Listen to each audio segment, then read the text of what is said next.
70 సంవత్సరాల స్వాతంత్రం వచ్చినా కూడా పేద పిల్లవాడికి సాయం చేయడానికి మంచి చదువు చెప్పడానికి ఏ ప్రభుత్వం ముందుకు రాకపోవడం చాలా బాధాకరం. నిజంగా ఒక పేద పిల్లవాడికి మనం చదువు చెప్పగలిగితే, వారిలో ఉన్న టాలెంట్ మనం బయటికి తీయగలిగితే, ఒక అంబేద్కర్ లాగా, ఒక అబ్దుల్ కలాం లాగా ప్రతి ఒక్కరు కూడా ఎదగటానికి ఎదురు చూస్తున్నా కూడా ఆ అవకాశం ప్రభుత్వం ఇవ్వకపోవటం నిజంగా మన దురదృష్టకరం. గత ఎన్నికల్లో మీరు చూస్తే కేజీ నుంచి పీజీ వరకు మరి ప్రతి విద్యార్థికి కూడా ఫ్రీగా విద్యను అందిస్తానని చెప్పిన ఈ ప్రభుత్వం అధికారంలోకి వచ్చిన తర్వాత క్లస్టర్ల పేరుతో ఉన్న స్కూల్స్ని కుదించేసి పిల్లల చదువులు కూడా ఏ విధంగా కుదించేలా చేశారో మనం చూసాం.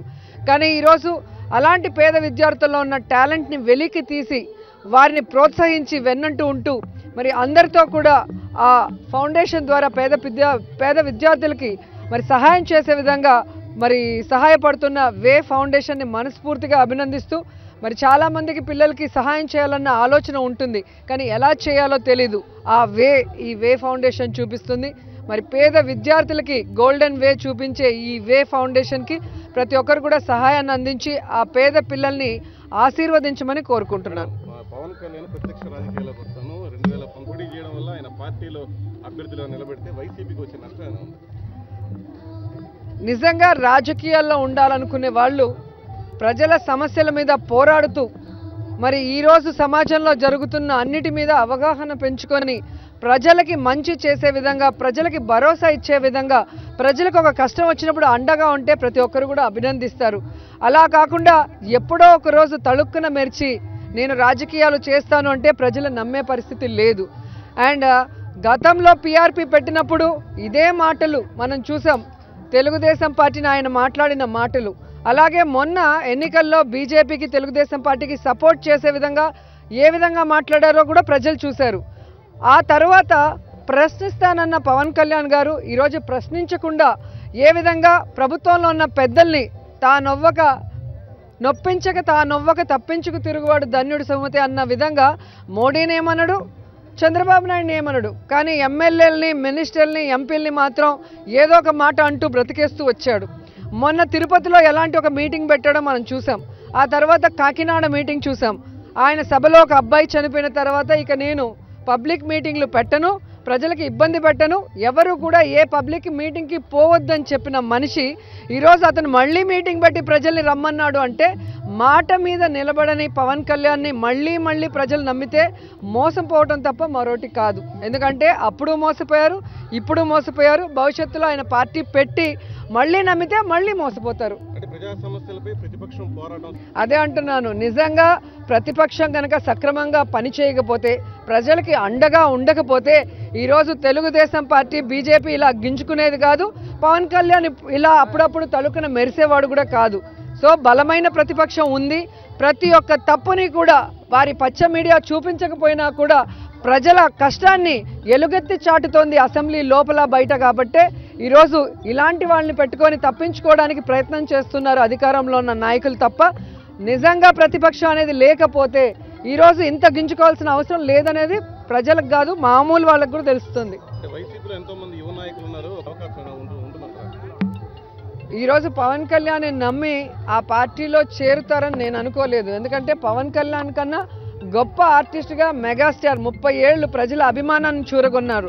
అలాంటి మనిషి సామాజిక న్యాయం చేస్తాను, కులాలకి అతీతంగా పార్టీని నడిపిస్తాను అంటే చాలామంది మేధావులు ఆ పార్టీలో చేరి ఆ తర్వాత డబ్బు కోసం ఆ పార్టీ ఎలా అమ్ముడుపోయింది, ఆ తర్వాత ఎలా కాంగ్రెస్లో విలీనమైందో కూడా చూశారు. ఈరోజు తన అన్నని ఏమీ అనలేని పవన్ కళ్యాణ్ పక్క పార్టీల వాళ్ళని మాట్లాడుతున్నప్పుడు అర్థమైంది.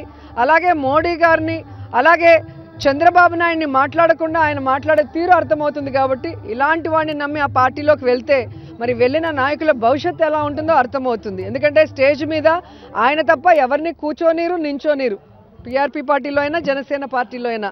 అలాంటి రాజరికంతో మరి వన్ సైడ్గా పోయే వాళ్ళ వెనక వెళ్ళే వాళ్ళు ఎలా ఉంటారో చెప్పండి. ఎందుకంటే ఎంతో అభిమానంతో ప్రతి ఒక్కరిని అన్న, అక్క అని చెప్పి ఎంతో ప్రేమగా పలకరించి అందరికీ గౌరవించే జగన్ గారికి అహంకారం అని ప్రచారం చేసే ఈ పచ్చ మీడియా రేపు ఆయన సెపరేట్గా పార్టీ పెడితే ఎలా సపోర్ట్ చేస్తుంది?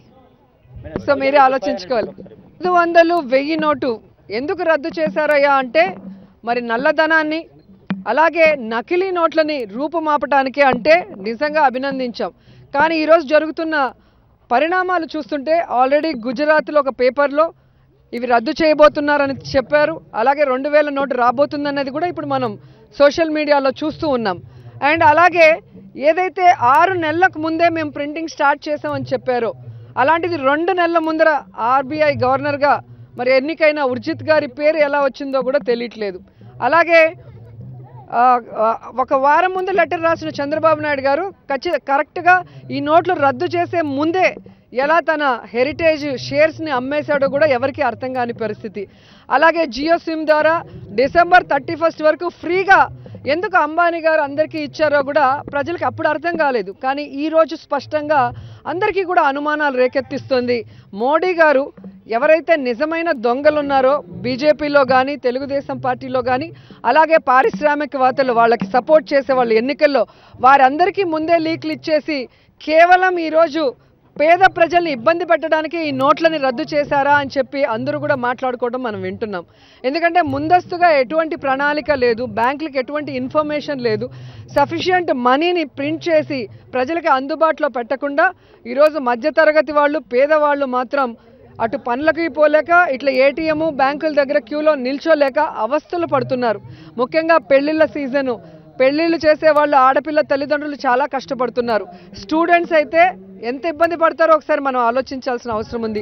కూలీకి వెళ్ళాలి అంటే కష్టం.